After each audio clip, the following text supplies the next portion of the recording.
नमस्कार। आज हम उन स्रोतों को खंगाल रहे हैं जो लील लॉन्डेस की किताब किसी से भी कैसे बात करें पर आधारित है। जी। ये किताब दावा करती है कि कुछ 92 छोटी छोटी तकनीकें सीख कर कोई भी किसी से भी ज्यादा प्रभावी ढंग से जुड़ सकता है।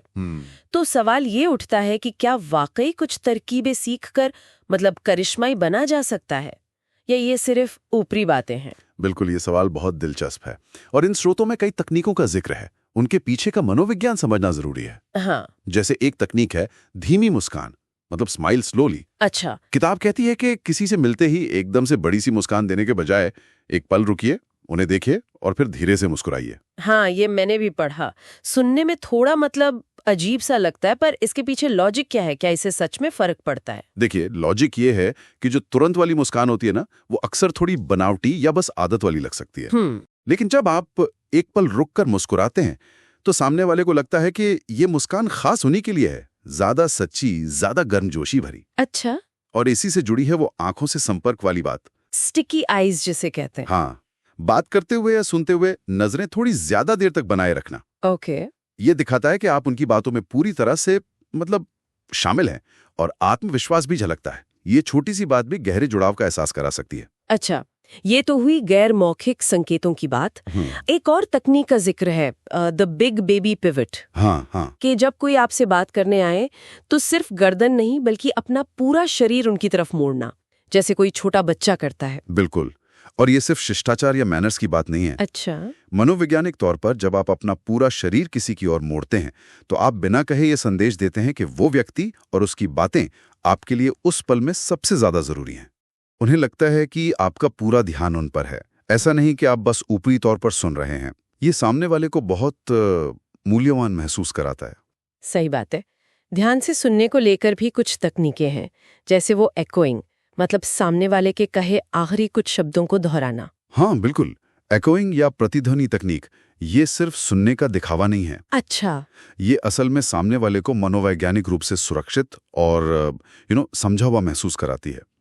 जब आप उनके शब्द दोहराते हैं तो ये उनके विचारों को एक तरह से मान्यता देता है। हाँ, कि आप सुन रहे हैं ध्यान से। एग्जैक्टली, जिससे तुरंत एक तालमेल, एक रेपो बन जाता है। इसी तरह बातचीत में जल्दी हम शब्द का इस्तेमाल करने से, जिसे किताब द प्रीमेच्योर वी कहती है, हाँ। उससे भी एक तात्कालिक अपनेपन और साझा अनुभव का एहसास होता है। जैसे, अरे वाह, हम दोनों को ही ये मौसम पसंद है, या हमें इस प्रोजेक्ट पर साथ काम करना चाहिए।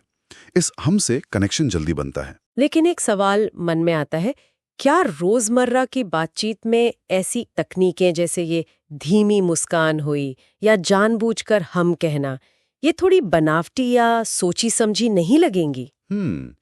ये चिंता बिल्कुल जायज है और स्रोत भी इस बात को मानते हैं। हाँ। अगर इन तकनीकों का इस्तेमाल बिल्कुल मशीन की तरह बिना किसी असली भावना के किया जाए तो हाँ, ये बनावटी लग सकती हैं। तो फिर कुंजी है इन्हें समझना और फिर धीरे धीरे अपनी स्वाभाविक बातचीत का हिस्सा बनाना। ये स्क्रिप्ट नहीं है। अच्छा। इन तकनीकों का असल मकसद है दूसरों में सच्ची दिलचस्पी लेना और उसे सही ढंग से, प्रभावी ढंग से व्यक्त करना। समझ गई। तो ये तकनीकें किन लोगों के लिए सबसे ज्यादा फायदेमंद हो सकती हैं? स्रोत क्या कहते हैं इस बारे में? स्रोत बताते हैं कि ये खास तौर पर उन लोगों के लिए उपयोगी हैं जो स्वभाव से थोड़े शर्मीले हैं, या जिन्हें नेटवर्किंग में, पार्टियों में घुलने मिलने में दिक्कत आती है, या जो अपनी लीडरशिप स्किल्स को बेहतर बनाना चाहते हैं। हाँ, औपचारिक स्थितियों में भी शायद, जैसे मीटिंग्स, इंटरव्यूज। बिल्कुल, वहां भी ये मदद कर सकती हैं। हालांकि स्रोतों में ये आलोचना भी है। अच्छा। कि 92 तकनीकें, ये संख्या बहुत ज्यादा लग सकती है और कुछ बातें शायद दोहरावपूर्ण या थोड़ी पुरानी भी लगे। हाँ, ये भी हो सकता है। और जिन लोगों का संवाद कौशल पहले से ही अच्छा है, उन्हें शायद ये बहुत क्रांतिकारी न लगे। सही कहा। लेकिन इसका मतलब ये नहीं कि उनके लिए इसमें कुछ भी नहीं है। हो सकता है एक दो नई बातें सीखने को मिल जाएं या पुरानी बातों पर नया नजरिया मिले। हाँ, वो तो है। कुछ तकनीकें भली ही सामान्य लगें, पर उनके पीछे का मनोविज्ञान जानना काफी दिलचस्प है। बिल्कुल। तो कुल मिलाकर इन स्रोतों का जो निचोड़ है वो ये है कि प्रभावी संवाद सिर्फ आपके कहे शब्दों पर निर्भर नहीं करता। आपके गैर मौखिक संकेत, आपकी मुस्कान, आपकी नजरें, आपके शरीर का रुख, आपकी आवाज का लहजा, ये सब मिलकर सामने वाले पर गहरा असर डालते हैं। सही कह सकते हैं औजार जैसी हैं। और इस पूरी चर्चा के बाद एक विचार मन में आ रहा है। जी। इतनी सारी मतलब 92 तकनीकें, इनको एक साथ अपनाने की कोशिश तो शायद भारी पड़ जाए। हाँ, बिल्कुल। लेकिन क्या हो अगर अगली बार किसी से मिलते समय हम होशपूर्वक सिर्फ एक तकनीक को आजमा कर देखें।